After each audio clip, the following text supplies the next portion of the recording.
Last month Apple ने iPhone 14 series के साथ AirPods Pro second gen announce किए थे और जब वो फीचर्स बता के रुके ना तो मेरा पहला रिएक्शन ये था, बस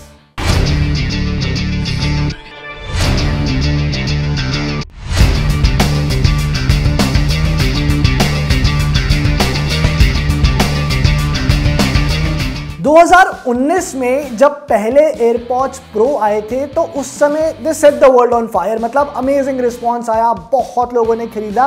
पर तब से लेके अब तक काफ़ी चीज़ें बदल चुकी है, मार्केट के अंदर कंपटीशन बहुत बढ़ गया है। इस साल ही अगर मैं बात करूं तो सोनी ने 1000 XM4 लॉन्च करे हैं, सनराइजर ने momentum TW3, pixel buds pro और सैमसंग गैलेक्सी बड्स 2 प्रो, तो मतलब 4 काफ़ी तगड़े ईयरबड्स जो हैं लॉन्च हो चुके हैं। और अब आ गए हैं एयरपॉड्स प्रो सेकंड जेन। इनकी प्राइस इन सारे ईयरबड्स से ज़्यादा है, बट फिर भी कुछ चीज़ें हैं जो इन ईयरबड्स के फेवर में वर्क करती है और उन सब के बारे में डिटेल में इस रिव्यू में बात करूंगा। Let's start with the design. यहां पर ज़्यादा कुछ एक्साइटिंग नहीं है, सेम डिज़ाइन है, सेम लुक एंड फील है जो लास्ट जनरेशन एयरपॉड्स प्रो का था। और ये काफ़ी सरप्राइजिंग भी है कि भाई 3 साल थे एप्पल के पास, 2019 से 2022 का वक्त था कि एक नई डिज़ाइन या कुछ नए चेंजेस के साथ एयरपॉड्स प्रो लेकर आ सकते थे। लेकिन डिपेंड करता है कि आप किस तरह से देखते हो कि भाई ट्राइड एंड टेस्टेड डिज़ाइन है या फिर सेम बोरिंग डिज़ाइन, बिकॉज ना तो स्टेम का साइज छोटा करा है, ना ही जो ओवरऑल केस या ईयरबड्स है उसके डिज़ाइन में कोई भी चेंजेस करे हैं। इनफैक्ट 10 में से 9 लोग ना शायद डिफरेंस बता भी नहीं पाएंगे अगर मैं आपको एयरपॉड्स प्रो लास्ट वाले और ये वाले पहना दूं। साइड से देख के आप बता नहीं पाओगे कौन से नए वाले हैं कौन से पुराने वाले हैं। But yes, if I keep this overall design thing aside, जो फिट है वो काफी तगड़ा है, कंफर्टेबल टू वेयर है, उसमें किसी तरह कोई प्रॉब्लम यहाँ पर नहीं आती है। इस बार एक नया टिप साइज भी एप्पल ने इंक्लूड करा है। जो पहले 3 टिप साइज आते थे उसके अलावा एक एक्स्ट्रा स्मॉल टिप साइज भी बॉक्स के अंदर दिया है। तो अगर जिन लोगों को टिप का साइज परफेक्ट नहीं लग रहा वो उस वाले टिप को यूज करके अपने लिए जो एक कंफर्टेबल फिट है वो निकाल सकते हैं। कुछ छोटे मोटे चेंजेस और है कि भाई माइक्स को थोड़ा सा रिपोजिशन कर दिया, सेंसर को थोड़ा सा रिपोजिशन कर दिया, बट ओवरऑल दिखने में as I said last generation जैसे ही लगते हैं। दोनों जो बॉक्स है और जो ईयरबड्स है इन पे IPX4 रेटिंग दी हुई है, तो थोड़ा सा प्रोटेक्शन मिल जाता है against dust and water. Connectivity wise देखो, मैंने आईफोन और आईपैड दोनों के साथ ये ईयरबड्स यूज करे और वहां पर मुझे कनेक्टिविटी वाइज कोई इशू नहीं आया, काफी सीमलेसली ये रन कर रहे थे। बट यस, जब मैंने एंड्रॉइड फोन के साथ यूज करा तो पिक्सल में स्पेसिफिकली मुझे थोड़ा सा इशू हुआ। जब पिक्सल 7 प्रो के साथ मैंने ये ईयरबड्स यूज करे तो कई बार ऐसा हुआ कनेक्शन जो है वो जा रहा था और मुझे वापस से पेयर करने पड़ रहे थे। बट दूसरे एंड्रॉइड फोन्स में उतनी दिक्कत नहीं आई, but something which I thought कि मुझे आप लोगों के साथ शेयर करना चाहिए। बट इसके अलावा जो कंट्रोल्स हैं वो सेम है, जो लास्ट टाइम स्टेम के ऊपर कंट्रोल्स देते वैसा ही है। प्ले पॉज बहुत आराम से म्यूजिक हो जाता है। जो नया एडिशन यहां पर इस बार करा है वो करा है वॉल्यूम कंट्रोल्स का, कि ईयरबड से ही डायरेक्टली स्वाइप करके आप वॉल्यूम अप और डाउन कर सकते हो और ये काफी ज्यादा इफेक्टिव है। मतलब यू कैन सी जैसे ही मैं स्वाइप करता हूं तो नीचे जो है वॉल्यूम अप हो जाती है या डाउन हो जाती है। एंड मुझे मतलब ये इतना सीमलेसली वर्क कर रहा था ना इन ईयरबड्स के ऊपर कि मुझे ये लग रहा था कि यार ये लास्ट जनरेशन वाले ईयरबड्स के अंदर क्यों नहीं था, उसमें भी दे सकता था एप्पल। ये एप्पल का बोलना ये है कि जो स्किन डिटेक्शन सेंसर है उसको भी उसने इस बार इंप्रूव करा है। तो जैसे ही आप कानों से ईयरबड्स को निकालोगे म्यूजिक और ज्यादा एक्यूरेटली पॉज या प्ले हो जाएगा। ऑनेस्टली स्पीकिंग उतना डिफरेंस फील नहीं हुआ, बिकॉज सी एयरपॉड्स प्रो में भी जो ये फीचर था वो काफी कमाल का था, काफी एक्यूरेटली वर्क कर रहा था, तो मुझे ऐसा कुछ बहुत ज्यादा डिफरेंस फील नहीं हुआ।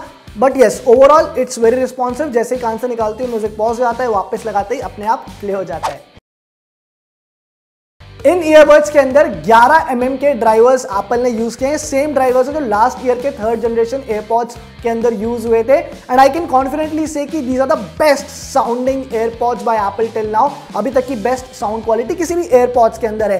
And let me be honest here, ये बेस्ट साउंडिंग ईयरबड्स नहीं है शायद। सबसे ज़्यादा जो डायनामिक साउंड प्रोफाइल है वो मोमेंटम TW3 का है। सबसे बेटर जो ANC है वो 1000 XM4 का है। बट अगर आपको एक यूनिवर्सल सोल्यूशन चाहिए, एक ऐसे ईयरबड्स जो across genres, across different audio formats आपको एक कंसिस्टेंट परफॉर्मेंस दे, तो ये इस वक्त मार्केट के अंदर बेस्ट ऑप्शन है। म्यूजिक की बात कर लो, मूवीज, पॉडकास्ट, कॉलिंग, एवरीथिंग, वहां पर बहुत एक सीमलेस आपको एक्सपीरियंस मिलता है। स्पेशली अगर कोई आईफोन यूजर है, बिकॉज मैं आईफोन के साथ यूज कर रहा था, तो वहां पर तो काफी कंसिस्टेंट परफॉर्मेंस मिलती है अक्रॉस डिफरेंट जॉनरास। इन ईयरबड्स को यूज करके मैंने मूवीज देखी, पॉडकास्ट सुने, रिडीम टीम में देख रहा था, हाउस ऑफ ड्रैगन्स के कुछ एपिसोड्स देखे और काफी मतलब अच्छा एक्सपीरियंस रहा। जो बेस है वो इन बड्स की स्ट्रेंथ नहीं है, लेकिन म्यूजिक सुनते हुए ऑडियो क्लियर रहता है, वोकल साफ आते हैं and that is good. Special audio का भी मैं कभी उतना बड़ा फैन रहा नहीं हूँ स्पेशली म्यूजिक के लिए, बट मैंने इन द पास्ट ऑल्सो ये कहा है कि मूवीज देखते वक्त ये ज्यादा बेटर वर्क करता है। और इस बार जो हेड ट्रैकिंग है वो काफी कमाल की है, बिकॉज जब भी मैं मूवीज देख रहा था या कोई कंटेंट कंज्यूम कर रहा था, जैसे ही मैं जिस भी तरफ टर्न करता हूं तो यू फील कि जो वॉइस, जो साउंड है वो अपने आप उसी डायरेक्शन से आ रही है, और ये काफी एक कमाल का फीचर मुझे लगा। बट जो सबसे ज्यादा इंप्रूव फीचर है इन ईयरबड्स का वो है एक्टिव नॉइज कैंसिलेशन। अब ये एक एरिया था जहां पर लास्ट जनरेशन जो एयरपॉड्स थे वो पीछे रह गए थे, और इंप्रूवमेंट यहां पर देखने को मिलता है। मतलब एट पार मैं बोलूंगा अब ये आ गए हैं सोनी 1000 XM4 के साथ एक्टिव नॉइज कैंसिलेशन, बिकॉज जितनी भी बाहर की साउंड है उन्हें काफी इफेक्टिवली कैंसिल आउट करते हैं ये ईयरबड्स, और ओवरऑल जो साउंड एक्सपीरियंस है, जो ऑडियो एक्सपीरियंस है, वो भी उतना ज़्यादा इफेक्ट नहीं होता है इस नॉइज कैंसिलेशन की वजह से।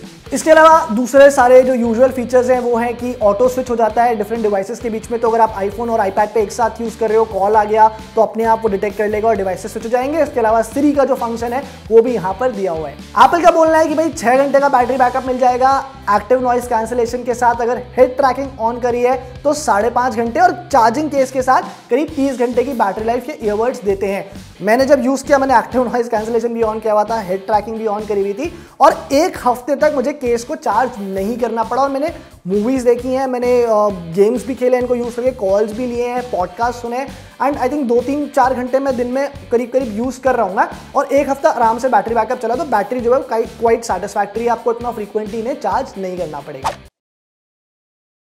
एप्पल है ना अपनी जो आईफोन वाली स्ट्रैटेजी है वो यहां पर भी लगाई है। क्लियरली फोकस ये है कि जो हमारे पास ऑलरेडी एक अच्छा हार्डवेयर है उसमें कुछ ज़्यादा चेंजेस ना करते हुए जो ओवरऑल यूज़र एक्सपीरियंस है उसको इंप्रूव किया जाए। इसलिए यहाँ पर ना तो कोई नई डिज़ाइन देखने को मिली है, ना ही कोई फ्लैशी कलर्स आए हैं, पर जो अंदर के फीचर्स हैं उनमें थोड़ा इंप्रूवमेंट करके एक ओवरऑल बेटर यूज़र एक्सपीरियंस देने की कोशिश करी है।